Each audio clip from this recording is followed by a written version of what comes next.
Selamat datang di channel Guru Akuntansi, tempat kamu belajar akuntansi.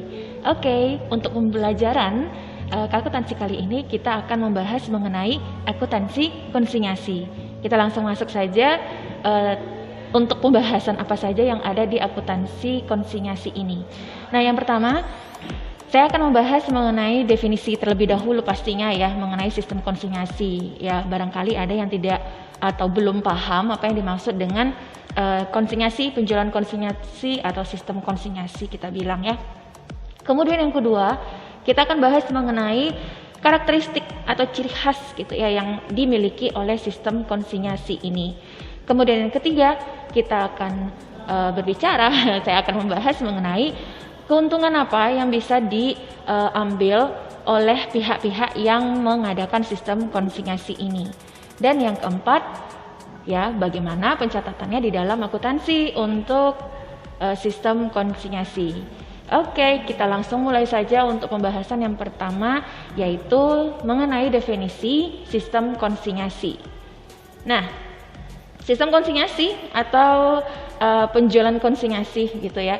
Jadi ini adalah salah satu strategi yang bisa dilakukan oleh perusahaan selain misalkan menjual terkait dengan penjualan barang ya. Kalau selama ini kan kita kenal mungkin penjualan barang itu ada penjualan yang secara tunai, penjualan yang secara kredit ya non tunai, kemudian juga ada penjualan secara angsuran atau cicilan gitu. Nah, perusahaan juga bisa menggunakan sistem konsinyasi untuk meninggikan atau meningkatkan jumlah penjualan barangnya. Nah, sekarang kita lihat konsinyasi itu adalah sebuah perjanjian ya, suatu perjanjian antara dua pihak, di mana pihak pertama sebagai pemilik barang itu menyerahkan sejumlah tertentu barang kepada pihak kedua untuk menjualnya. Oleh karena itu, pihak kedua akan mendapatkan komisi tertentu. Nah, jadi ada perjanjian-perjanjian yang dituliskan gitu ya ke dalam akad perjanjian antara dua pihak ini. Nah, dua pihak ini memiliki nama ya masing-masing. Pihak pertama itu kita bisa sebut sebagai consignor. Ya, consignor ini adalah pengamanat, yaitu pihak yang memiliki barang ya dan dia menitipkan barang kepada pihak consignee atau komisioner kita sebutkan. Nah, consignee atau komisioner itu kemudian akan bertindak sebagai penjual barang dari barang yang dimiliki oleh consignor ini. Ya, consignor, pihak yang pertama. Dan nantinya dia akan atau wajib pastinya ketika telah berhasil melakukan penjualan untuk barang-barang konsinyasi milik consignor, ada kewajiban seperti menyerahkan atau mengirimkan laporan hasil penjualan barang dan biaya-biaya apa saja yang ditimbulkan dari penjualan barang milik consignor tersebut. Oke, nah kita masuk yang kedua, yaitu mengenai karakteristik dari sistem konsinyasi. Untuk karakteristik yang dimiliki oleh sistem konsinyasi ini, yang pertama, bahwasanya hak milik barang atau produk itu masih di tangan consignor. Ya, artinya di sini ketika consignor sebagai pihak pemilik barang itu mengirimkan barang kepada consignee atau komisioner, hak milik dari barang tersebut bukan langsung berpindah ya, artinya menjadi miliknya si consignee ya. Dalam sistem konsinyasi tidak seperti itu, tetapi karena ini dikatakan sebagai barang titipan gitu ya, barang titipan hanya menitip gitu, maka secara hak milik barang itu masih berada di tangannya consignor atau pengamanat. Nah, kemudian yang kedua, karakteristik yang kedua itu adalah pengiriman barang atau produk itu tidak mengakibatkan timbulnya pendapatan di pihak consignor atau bertambahnya persediaan di pihak consignee. Ya, ini konsekuensi berikutnya terkait dengan hak milik barang gitu ya, karena hak milik barang itu masih di tangan consignor. Maka ketika consignor itu mengirim barang ke pihak consignee, pihak komisioner, itu bukan berarti kemudian akan muncul pendapatan dari sisi si pengamanat. Karena kan tidak dianggap sebagai terjadinya penjualan ya dari pihak consignor ke pihak consignee, tetapi hanya sekedar terjadi titipan ya, penitipan barang untuk nanti dijual oleh pihak konsenee, karena barang tersebut hanya hanya masih dalam titipan ya, disebut sebagai titipan ya, sehingga di satu pihak, yaitu di pihak konsenee, persediaan itu tidak diakui sebab barangnya tadi masih dimiliki oleh si pengamanat atau consignor. Oke, yang ketiga, biaya-biaya yang berhubungan dengan barang konsinyasi itu menjadi tanggung jawabnya si consignor ya, kecuali jika ada kesepakatan lain dalam perjanjian kedua pihak. Nah, artinya apa saja biaya-biaya yang ditimbulkan, yang muncul dan kemudian dibayar oleh pihak konsenee itu menjadi tanggung jawabnya pihak consignor atau pihak pengamanat ya, biasanya secara akad perjanjian seperti itu, kecuali ya kalau misalkan ada kesepakatan lain, misalkan si pihak konsenee itu dia menerima gitu adanya beberapa biaya yang itu menjadi biaya yang dikeluarkan yang menjadi tanggung jawabnya pihak konsenee ya. Dan karakteristik yang keempat, nah, karena barangnya masih berupa barang titipan dan kemudian itu bukan barang milik konsenee gitu ya. Ya, bukan berarti kemudian konsenee itu melalaikan atau membiarkan saja barang titipan tersebut gitu. Ya, tetapi konsenee itu juga harus wajib gitu ya menjaga keamanan dan keselamatan dari barang konsinyasi selama barang tersebut masih belum terjual. Oke, ya. Nah, itu karakteristik yang yang ada pada sistem konsinyasi dan bagaimana hubungan antara kedua belah pihak terkait dengan terkait dengan akad dari konsinyasi ini. Oke. Kemudian kita masuk yang ketiga, keuntungan dari sistem konsinyasi. Nah, kalau kita berbicara mengenai konsinyasi, ini adalah suatu sistem yang sangat populer ya, juga populer dilakukan ya, yang dipakai gitu oleh perusahaan-perusahaan ya untuk memberikan barang-barang titipan dan kemudian pihak konsenee itu menjualkan barang tersebut.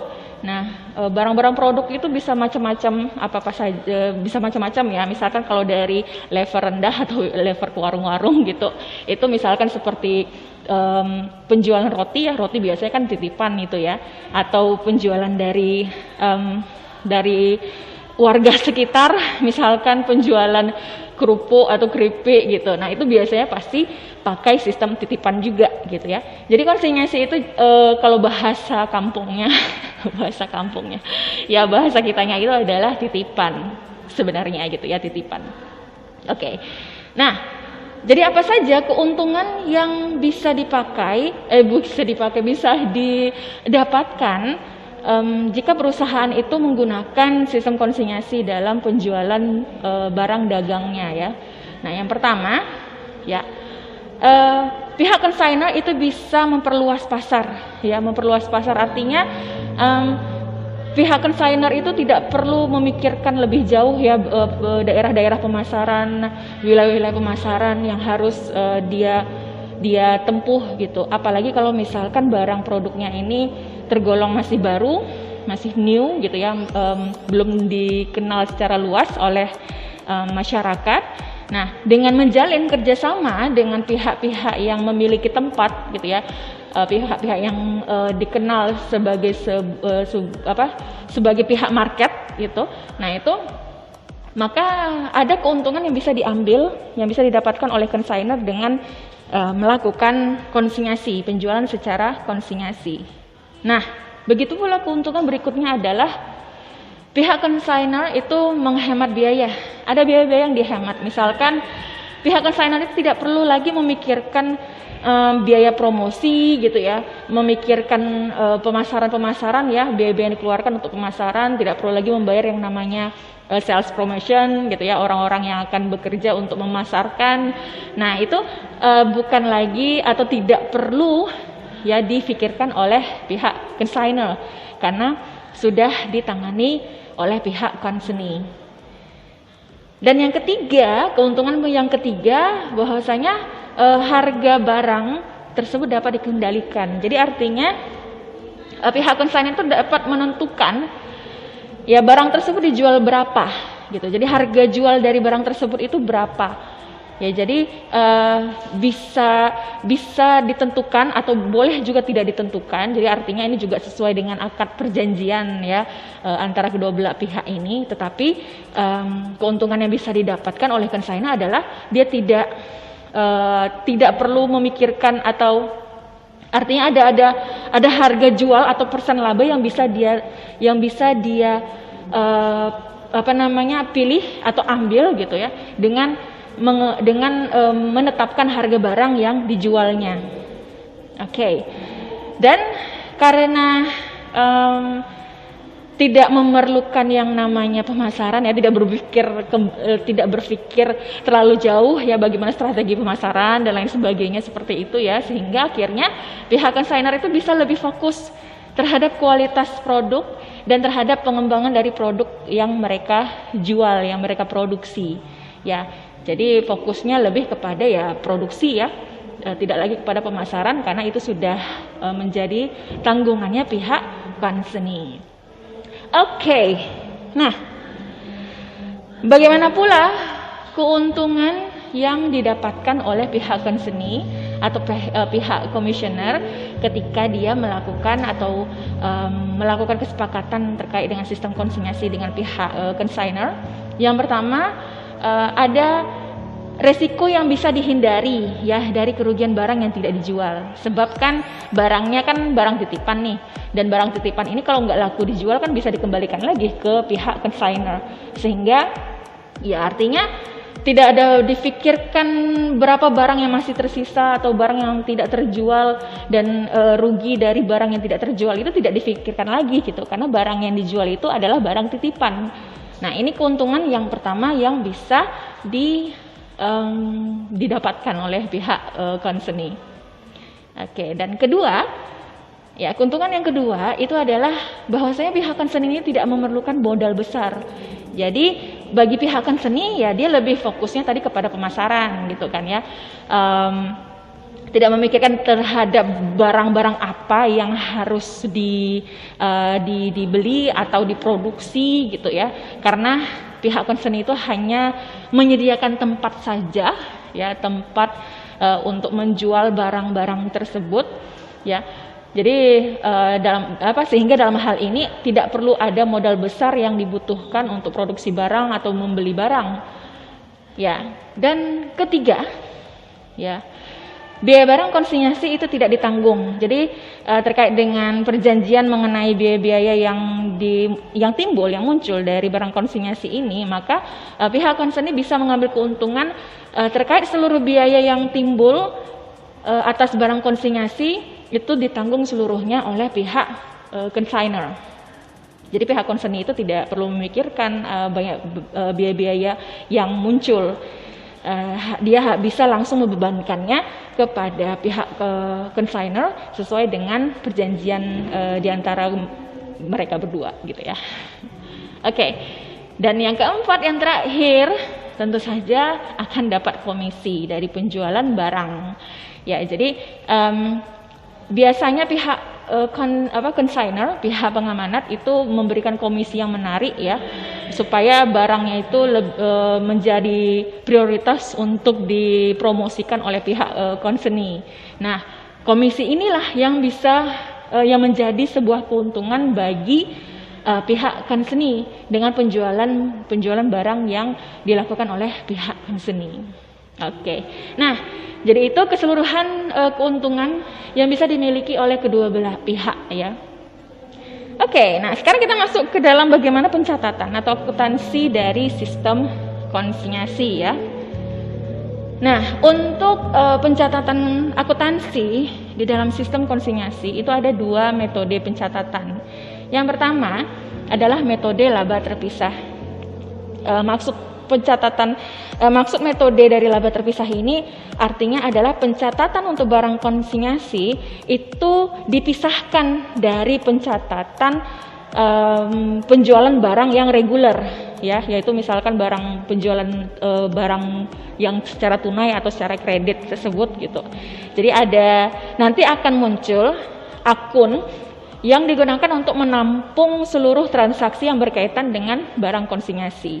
Nah, akun tersebut bisa disebut sebagai akun konsinyasi keluar dan konsinyasi masuk, atau mungkin memakai akun yang namanya barang konsinyasi gitu.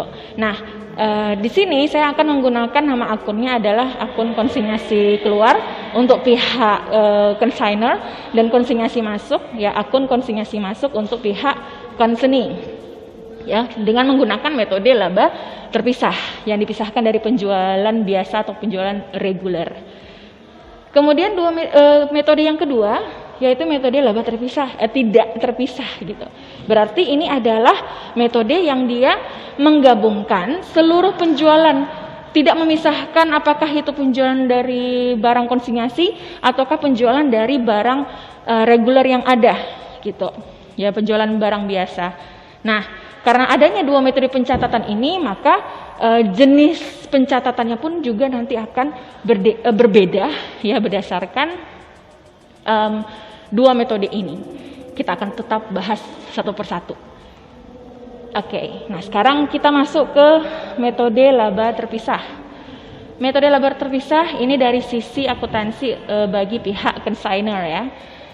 Yang pertama, transaksi yang biasanya terjadi berkaitan dengan sistem konsinyasi, penjualan konsinyasi, itu yang pertama adalah pengiriman barang konsinyasi. Jika menggunakan metode laba terpisah, maka pada saat pengiriman barang konsinyasi itu harus ada penjurnalannya. Nah, penjurnalannya itu dengan melakukan debit konsinyasi keluar, ya akun konsinyasi keluar, yaitu terkait dengan pengiriman barang, dan mengkreditkan persediaan barang. Ya, jadi ada pengurangan barang dari gudangnya pihak consignor untuk menjadi barang konsinyasi atau konsinyasi keluar. Oke. Nah, transaksi yang kedua yaitu terkait dengan biaya-biaya yang dikeluarkan oleh consignor. Misalkan contohnya di sini saya contohkan di sini adalah ongkos kirim ya, ongkos kirim dari gudangnya consignor ke gudangnya consignee. Nah, maka kita akan mendebit ya konsinyasi keluar, yaitu berkaitan dengan biaya angkut di situ, dan kita kreditkan kas karena ada uang yang keluar ya.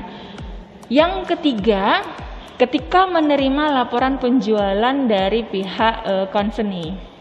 Nah, ketika dapat laporan penjualan, akun yang ditulis atau yang dicatat, jurnal yang dicatat, yang pertama adalah munculnya piutang komisioner.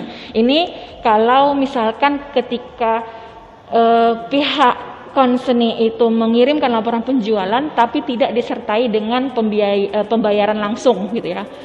Jadi baru hanya sekedar laporan penjualan, bayar atau kirim uang hasil penjualannya itu di lain waktu. Nah, sehingga memunculkan yang namanya piutang komisioner. Kemudian biasanya di laporan penjualan itu juga ada berisi mengenai komisi yang ditarik gitu ya, atau yang ditagih oleh pihak consignee. Sehingga kita debitkan, ya didebitkan konsinyasi keluar yang berkaitan dengan komisi. Oke. Kemudian kita kreditkan ya, konsinyasi keluar yaitu untuk penjualan ya. Nah, transaksi berikutnya yang biasanya terjadi ya ini ya di lain waktu tadi gitu. Di sini baru ada penerimaan pembayaran dari consignee. Sehingga untuk jurnal yang kita buat itu menerima kas bertambah di bagian kredit, kemudian didebitkan ya, dikreditkan, dikurangi ya piutang komisioner. Oke. Nah, itu jika menggunakan metode laba terpisah ya dari sisi pihak consignor. Nah, bagaimana jika menggunakan metode laba tidak terpisah? Yang pertama, transaksi yang terjadi tadi ya, yaitu berkaitan dengan biaya-biaya yang dikeluarkan oleh consignor. Nah, jadi kalau misalkan pihak consignor itu menggunakan metode laba tidak terpisah, maka pada saat pengiriman barang dari gudang consignor ke gudang consignee itu tidak ada penjurnalan ya. Tidak ada semacam pencatatan, ya mungkin hanya sekedar catatan memorial saja gitu, bahwasanya telah terjadi pengiriman barang, barang dagang, barang konsinyasi ya dari pihak consignor ke pihak consignee. Tetapi untuk penjurnalan itu tidak ada karena metodenya kan tidak terpisah ya. Jadi hanya disatukan saja gitu dengan penjualan-penjualan yang ada, penjualan reguler maksud saya. Nah, ini kita contohkan misalkan tadi ya ongkos kirim. Jadi yang muncul di debit itu adalah beban angkut. Jadi bukan tidak akan muncul yang namanya konsinyasi keluar ya. Akun konsinyasi tidak akan ada di metode laba tidak terpisah. Jadi langsung dibuatkan beban angkut ya. Biayanya apa gitu yang dikeluarkan. Misalkan beban angkut berarti didebitkan beban angkut dan dikreditkan kas. Oke, kemudian ketika terjadi penerimaan laporan penjualan. Nah, di sini laporan penjualan tadi kalau diasumsikan uangnya dibayarnya atau uang hasil penjualan itu dikirim di lain waktu ya, sehingga dimunculkan yang namanya piutang komisioner di debit. Kemudian ya ada beban komisi yang ditanggung oleh pihak consignor dan kemudian dikreditkan penjualan. Nah, pada saat terjadi penjualan, pada saat inilah baru dibuatkan yang namanya HPP ya. Pencatatan untuk harga pokok penjualan, terjadinya pengurangan barang, persediaan barang. Ya. Oke. Kemudian yang ketiga, menerima pembayaran dari consignee. Maka jurnal yang akan dibuat itu kas bertambah sesuai dengan uang hasil penjualan yang diterima dikurangi dengan beban-beban yang ditanggung oleh pihak consignee dan kemudian itu harus dibayar oleh pihak consignor dan dikreditkan piutang komisioner. Ya, selesai. Oke, sekarang kita akan berbicara mengenai pencatatan akuntansi dengan metode laba terpisah ini dari sisi pihak consignee atau pihak komisioner ya. Nah, apa saja transaksi-transaksi yang biasa terjadi dalam perjanjian berkaitan dengan sistem konsinyasi ini bagi pihak consignee? Yang pertama yaitu adanya biaya-biaya yang dikeluarkan oleh consignee. Misalkan contohnya di sini ada ongkos rakit gitu ya, ongkos rakit sih. Ternyata barang tersebut gitu ya, barang konsinyasi tadi itu membutuhkan perakitan sebelum penjualannya, sebelum dijual gitu. Sehingga untuk biaya yang ini dikeluarkan oleh consignee itu akan dituliskan dengan mendebit akun konsinyasi masuk. Ya, dalam hal ini adalah ongkos rakit ya, konsinyasi masuk, kemudian dikreditkan kas karena ada uang kas yang dikeluarkan. Ya, jadi bisa saja konsinyasi masuk strip ongkos rakit gitu ya dibuatkan. Jadi di sini saya hanya sekedar konsinyasi masuk saja, tapi untuk mendetailannya bisa dibuatkan misalkan strip ongkos rakit gitu. Nah, kemudian yang kedua terjadi ya ketika terjadi penjualan barang konsinyasi. Ya, kas akan kita letakkan di debit karena terjadi penjualan dan konsinyasi masuk akan kita kreditkan. Ya. Nah, ini juga bisa kita buatkan detailnya apa gitu. Konsinyasi masuk ini terkait apa gitu ya. Jadi juga bisa seperti ini, bisa seperti ini atau bisa mungkin didetailkan lagi gitu. Oke.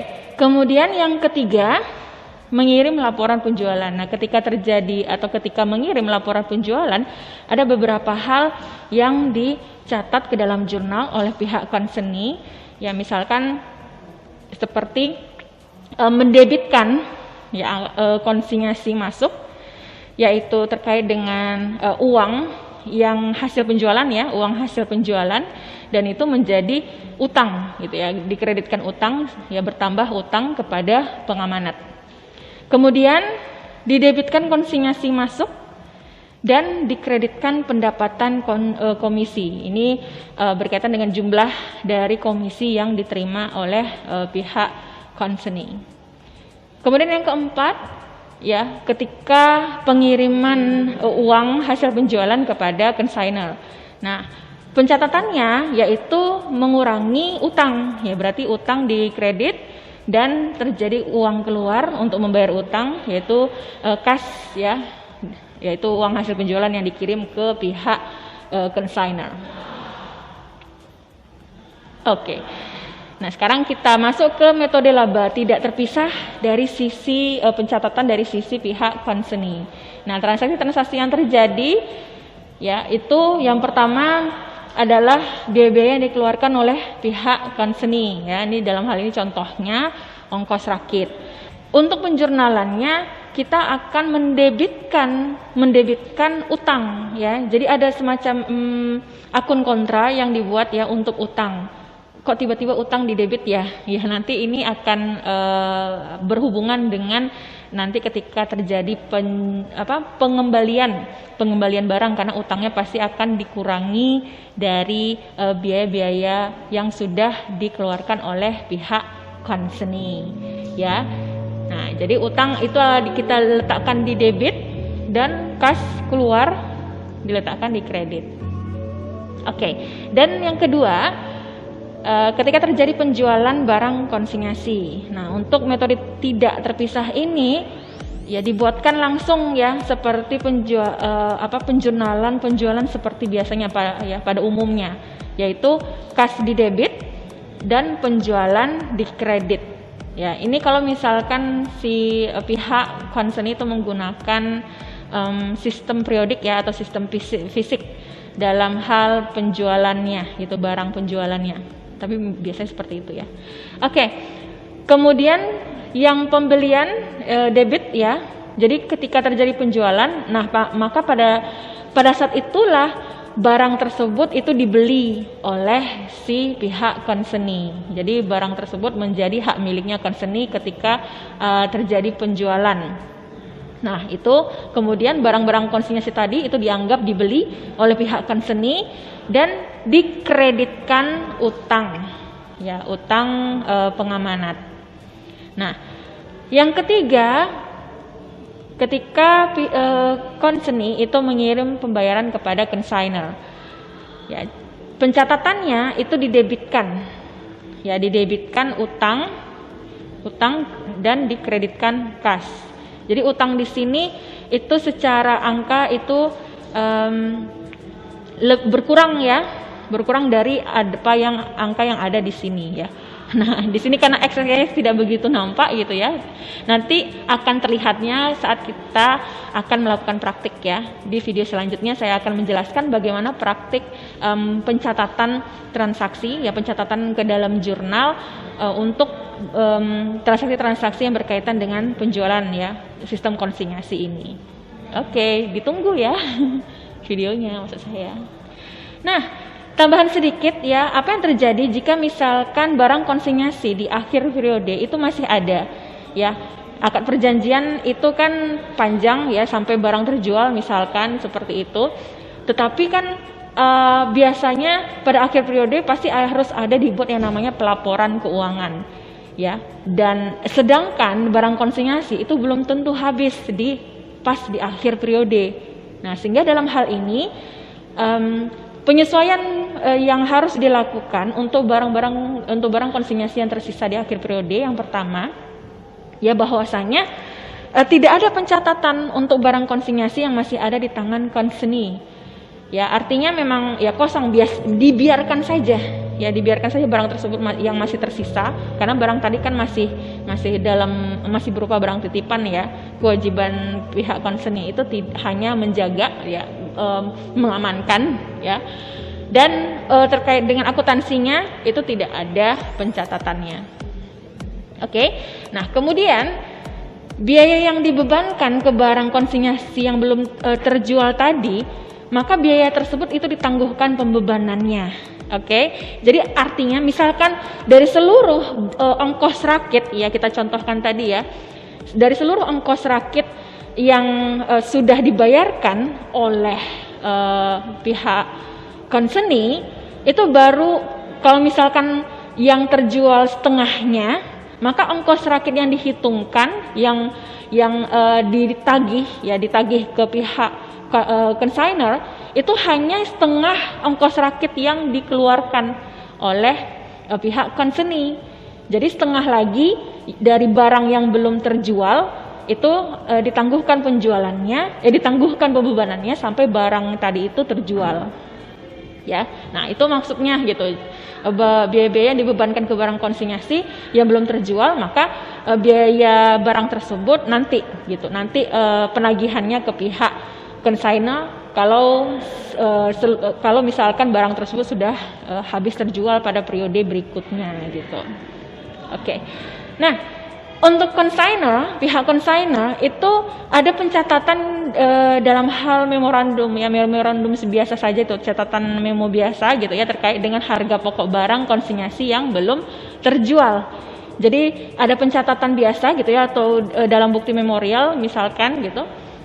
Tetapi tidak ada pencatatan dalam hal penjurnalan ya, bahwasanya ada barang yang masih ada di tangan pihak consignee yang itu masih belum terjual. Oke. Dan yang keempat, untuk penyajian informasi laporan keuangan yang lebih lengkap, penyajian untuk barang konsinyasi itu dibuat terpisah dari penjualan biasa. Jadi pada saat pelaporan keuangan itu semuanya harus disclosure ya, artinya harus diungkapkan. Maksudnya di sini adalah dilakukan pemisahan terkait dengan penjualan barang konsinyasi dengan penjualan barang biasa, sehingga nampak gitu mana barang konsinyasi dan mana barang yang barang yang dijual secara penjualan reguler. Ya, nah seperti itu berkaitan dengan sistem konsinyasi, salah satu strategi penjualan yang bisa dipakai oleh pengamanat pihak consignor, dan ini adalah salah satu strategi yang populer yang biasa dilakukan oleh perusahaan-perusahaan. Oke, kita cukupkan sampai di sini. Saya undur diri dari video di sini. Oke, saya sudah mulai ngelantur. Sampai di sini, terima kasih. Bye bye.